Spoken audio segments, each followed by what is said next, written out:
फिर उसकी काउंसलिंग की गई, उसकी और उसके घर वालों को बुला के।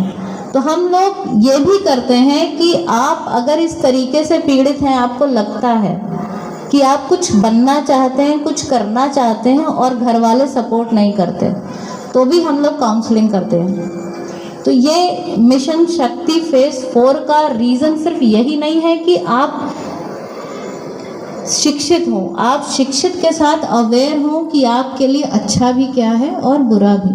और अगर आपको लगता है, आपके अंदर इतना कॉन्फिडेंस है कि आप सही कर रहे हैं, तो हम आपके साथ हैं। इसी चीज़ को बताने के लिए हम लोगों ने आज यहाँ पे एक प्रोग्राम रखा है। और स्पोर्ट्स एक्टिविटी मिशन शक्ति के साथ जोड़ने के पीछे सिर्फ एक रीज़न ये है कि आप सिर्फ पढ़ाई या घरेलू काम नहीं, you are equivalent to boys, और जो चीज़ वो करते हैं वो सब करते हैं। इवन छोटे बच्चे हों, लड़का लड़की, बड़े लड़कियां, सब, ये एक हमारी ज़िंदगी का हिस्सा होना चाहिए। हम लोग ही हैं, समय नहीं मिलता, लेकिन ज़रूरत पड़ती है या समय मिलता है तो हम लोग ही स्पोर्ट्स एक्टिविटी में पार्टिसिपेट करते हैं। तो आप लोग क्यों नहीं चल रही है, बहुत सीडेंटरी लाइफस्टाइल होती है, उठते हैं, तैयार होते हैं, जाते हैं, वापस आते हैं, फिर पढ़ते हैं, काम करते हैं, सो जाते हैं। फिजिकली एक्टिव होने की ज़रूरत है, फिजिकली स्ट्रांग होने की ज़रूरत है। जब आप फिजिकली स्ट्रांग होंगे तभी ना लड़ पाओगे, कभी ज़रूरत हुई तो। अगर हमें एक थप्पड़ पड़े और हम बेहोश हो जाएं तो क्या फ़ायदा होगा, बताओ। तो उसके लिए फिजिकली स्ट्रांग होने की ज़रूरत है ना, कि अगर हमें एक थप्पड़ पड़े तो हम पलट के 2 लगाने की हालत में रहें, है ना। तो लड़ाई बराबर की हो, सिर्फ इस चीज को बताने के लिए रखी गई। इसके अलावा कहाँ गए आप, बहुत अच्छी बातें बच्चों को बताएंगे। अधिकारी महोदय, इस विद्यालय के भारी आवाज है, प्रबंधक और प्रधानाचार्य महोदय, विद्यालय का स्टाफ, कार्यक्रम के 4th फेज के लिए हम लोग यहाँ पे एकत्रित हुए हैं। उत्तर प्रदेश पुलिस के तरफ से जागरूकता का कार्यक्रम विभिन्न विद्यालयों में एकत्रित होती हैं। वहाँ पर पहुँच करके हमारे यहाँ प्रशिक्षण भी कई बार इस विद्यालय में कार्यक्रम आयोजित हुआ होगा। हमारे यहाँ की लड़कियाँ आप लोगों को तमाम बातें बताई होंगी। यहाँ मौजूद जो लड़कियाँ हैं, कोई बता सकता है कि 10-90 जो नंबर है वो किस चीज़ के लिए है? कौन बता सकता है? 1090 किस चीज के लिए है? आप बताओ। वुमेन पावर लाइन, इस पे किस किस चीज की हम लोग शिकायत कर सकते हैं?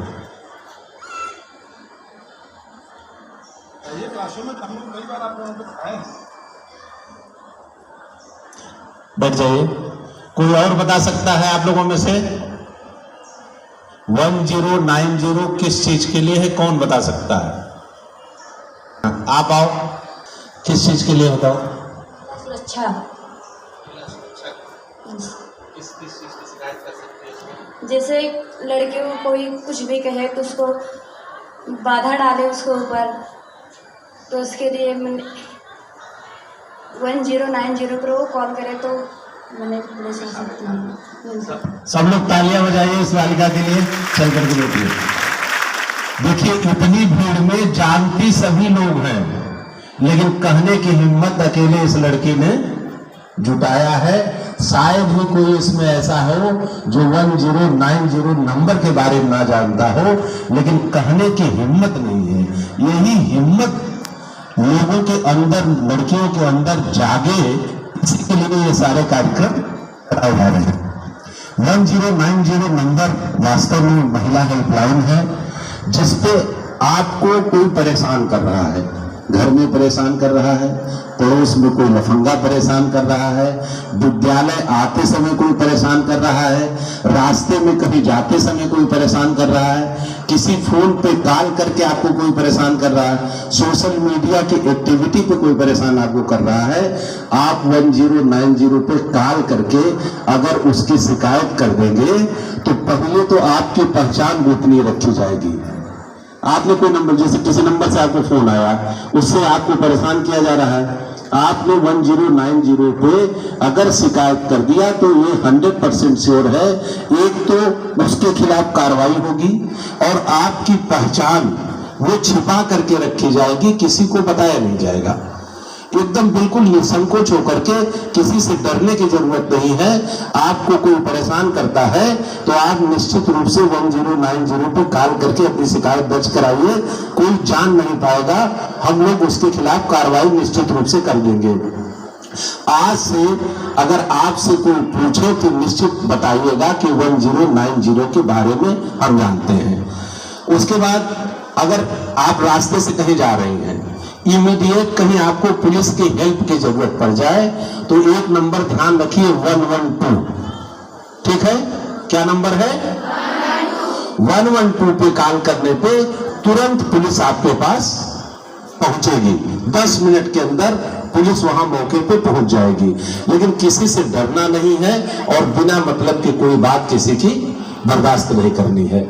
उसके बाद हम लोग हर विद्यालय में अपने यहाँ की जो प्रशिक्षित लड़कियां हैं उनको प्रशिक्षण के लिए भेजते हैं। हमने उनको स्पेशली बता रखा है कि विद्यालयों में जाकर के लड़कियों को व्यक्तिगत रूप से मिल करके, अगर जैसे आप लोग गांव से आते हैं, हर गांव में एक दो लफंगे लड़के इस टाइप के होते हैं जिनसे बहुत लोग परेशान होते हैं, उनकी शिकायत कोई नहीं करता। आप चुपचाप इनसे धीरे से मिल करके उनके बारे में आप बता दीजिए कि मेरे गांव का लड़का है जिससे परेशान बहुत सारे लोग हैं लेकिन कोई सूचना नहीं देना चाह रहा।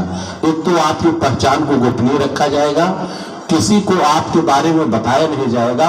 हम लोग उनको बुला करके अगर उनका दिमाग सही कर लेंगे तो हो सकता है कई लड़कियों के साथ बदतमीजी होने से बच जाए। इस चीज का ध्यान रखना। सोशल मीडिया की एक्टिविटी अगर जो भी करता हो उसे बहुत सावधान रहने की जरूरत है। ठीक है, सोशल मीडिया पे जो आपका प्रोफाइल है उसको लॉक लगा करके रखिए, नहीं तो उसमें से आपका फोटो निकाल करके सिर किसी और का लगा लिया जाता है, सर किसी और का लगा लिया जाता है और बहुत जगह उसको मिसयूज किया जाता है, दूसरे की प्रोफाइल बना ली जाती है। इस पर बहुत ध्यान रखने की जरूरत है। अभी मैम लेटेस्ट एक केस आया, एक लेटेस्ट अभी केस आया, इतना मतलब सातिर दिमाग वो बदमाश निकले कि एक लड़के से सोशल मीडिया पे फ्रेंडशिप किया लड़कों ने मिल करके। उस लड़की से उन लड़कों ने, अब लड़की ने कभी उन्हें देखा नहीं, आई कांटेक्ट कभी नहीं हुआ। जयपुर से बड़े घर की लड़की थी, वो निकल ली। लड़के ने कहा कि हम तुमको बंबई एयरपोर्ट में मिलेंगे। लड़की फ्लाइट से एयरपोर्ट में पहुंच गई बॉम्बे, और वो लड़के से कांटेक्ट करती रही। लड़के ने कह दिया कि तुम अपने घर वालों का फोन मत उठाना, नहीं तो घर वाले तुम्हारे पहुंच जाएंगे।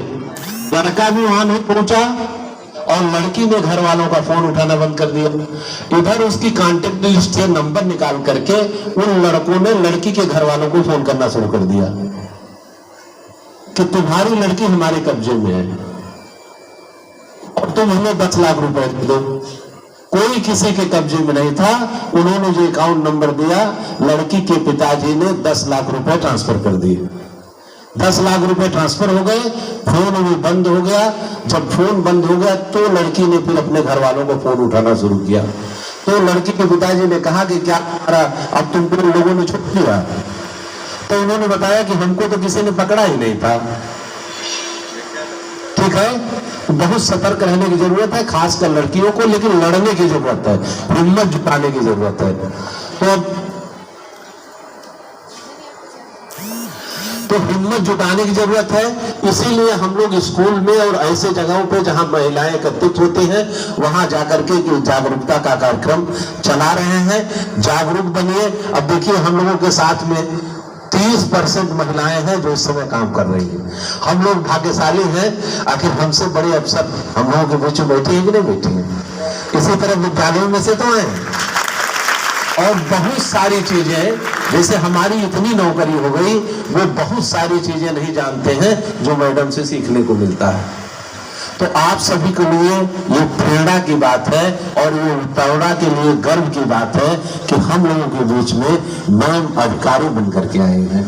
ये सभी लोगों को सीखना चाहिए, तभी तो आप कॉम्पिटिशन में आगे बढ़ पाएंगे। ये लड़कियां देखिए हम लोगों के बीच में कितना अच्छा काम करती हैं। हम लोगों के थाने में कुछ लड़कियां ऐसी हैं, इतना बढ़िया काम करती हैं कि पुरुष सिपाही इतना बढ़िया काम नहीं करते। इसी तरीके से मेहनत करके आगे बढ़िए। स्पोर्ट एक्टिविटी इसीलिए रखी जा रही है कि आखिर फोर्स में आपको आना है, पुलिस में भर्ती होना है, या आप किसी से लड़ना है, कोई आपके ऊपर हमला करता है, उसका प्रतिरोध अगर करना है तो शारीरिक रूप से मजबूत तो होना ही पड़ेगा। ठीक है, इसके लिए दौड़ लगानी है, स्पोर्ट एक्टिविटी में भाग लेनी है। हमारे यहाँ जो लड़कियां पुलिस में भर्ती हैं, ये सुबह सबने कम से कम 3 साल लगातार 10-5 किलोमीटर प्रतिदिन की दौड़ लगाई होगी, तब भर्ती हुई है। सारी